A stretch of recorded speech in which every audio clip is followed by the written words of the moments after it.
लिखे तो हिते कोन मरबो वतायो फ़क़ीर घुमंदो घुमंदो सेर कंदो कंहिं शहर में वञी निकितो उते संदसि ॼाण सुञाण कान हुई तंहिं करे मुसाफ़िर खाने में वञी टिकियो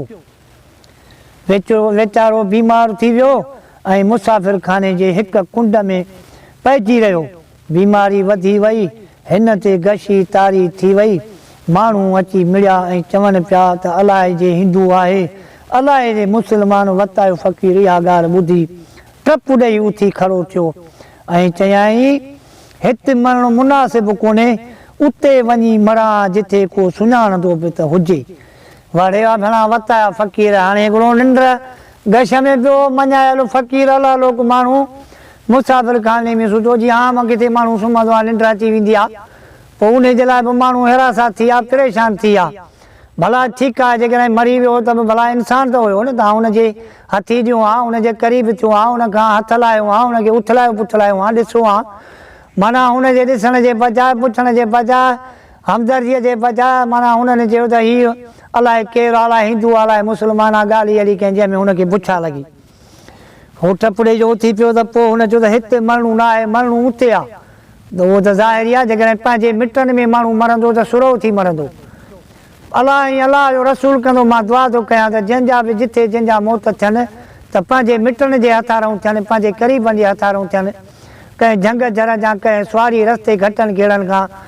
उन्हनि खां ख़ुदा जेको आहे उन्हनि खे बचाईंदो ऐं जेके उन्हनि जूं कयलियूं खताऊं सताऊं जूं मदीने वारे साईं जे सदिके उन्हनि जे मथां उहे दूरि कंदो उन्हनि सां भलाई कंदो उन्हनि सां चङाई कंदो पर जेकॾहिं थोरो यार तव्हां खेर खेरियातड़ी ऐं अलाह रसूल जी निगाह ऐं उन ॾे थोरो निहारियो भली तव्हां अछा उजड़ा बि हुजो हिते पंहिंजो ऐं शइ जी बि कयो पर यार कुझु रब करीम जो बि कुझु ख़्यालु रखो क़ुर जो करीम जो ख़्यालु रखो जेकॾहिं क़ुर घर में पियो आहे त मां ॾिठो आहे त काफ़ी माण्हुनि खे मूं नसीहतूं कयूं मूं चयो आहे मिटनि माइटनि में तव्हां क़ुर घर में पिया आहिनि उन्हनि खे छंजो कोन था मिटी चढ़ी विया जीअं हिननि जे मथां मिटी चढ़े थी तीअं तव्हांजे दिलनि जे मथां ऐं तव्हांजे चरण जे मथां बि ईअं मिटी चढ़ंदी तव्हांजा कड़ू बि कारा थी वेंदा जे क़ुर खे तव्हां छंडींदव ऐं उनखे पढ़ियल न आहियो रुगो ईअं खोले सीने सां लाहे ऐं वांगुरु अशद रखी पिया पंज पंज वर्ग छह वर्ग रोज़ु कंदो बिस्मिल्लाह रहमान रहीम कंदा त बि तव्हांजे घरनि में दीन ईंदो ईमान ईंदो शफ़ा मिलंदी तव्हांजे गुनाह माफ़ थींदा तव्हांजे घर में बरकतूं पवंदियूं तव्हांजे घर में फितनूं फसाद न हूंदो सो अहिड़ा माण्हू बि आहिनि पर यार हिते वरी बि मां चवां थो बार बार इहे लफ़्ज़ चवंदो आहियां त हिते असां उधार आहियूं मां बार बार हर पाठ में हर कहाणीअ में हर क़िस्म में मां इहे लफ़्ज़ तव्हांखे चवंदो आहियां त हिते उधार आहियूं छो त असांखे हिन दुनिया में कंहिं थो कंहिं ठाहियो रब करीम ठाहियो काइनात जो मालिक बि उहो आहे जोड़े जंहिं हिन ॼाण में आहे जेका पूरी दुनिया असांखे ॾेखारी असांखे सूणूं ठाही असांखे हथ पेर असांजा चारा असांजा उज़बा साथ सलामत रखियई ऐं के वीचारा अहिड़ा बि आहिनि जेके लंगड़ा लुंगा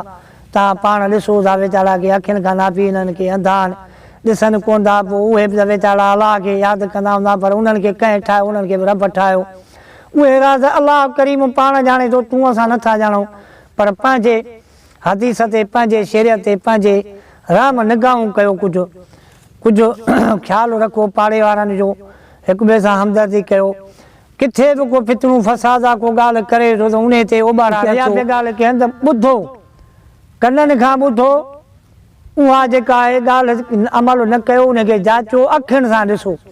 पोइ तव्हांजे हथ में फ़ैसिलो आहे जेका दिलि चयो ऐं महिरबानी करे हीउ जेको यूट्यूब चैनल मुश्ताक परदेसीअ ते मां कमु करे रहियो आहियां तव्हां ते कहाणियूं ॾेई रहियो आहियां महिरबानी करे तव्हां बि ॾिसिजो ऐं देश परदेस हिंद सिंध जेके बि पूरे मुल्क में मूंखे ॾिसनि था ऐं उन्हनि मूंखे मोट सुठी ॾिनी आहे मां उन्हनि जो भाउनि भेनरुनि जो अमीर ग़रीबनि जो सभिनी फ़क़ीरनि जो थोराइतो आहियां जन मूंखे मोट ॾिनी आहे जेकॾहिं अहिड़ी मोट वरी मूंखे मिलंदी त इनशाअल्लाह अॻिते वरी मां तव्हांखे नयूं बादशाहनि जूं ॻाल्हियूं हाणे वरी जे हयाती हूंदी त तव्हां सां मिलंदासीं हाणे तव्हांखे बि रब साईं ख़ुशि कंदो मूंखे बि दुआऊं कजो ख़ुदा हाफ़िज़ अस्सलामु अलैकुम।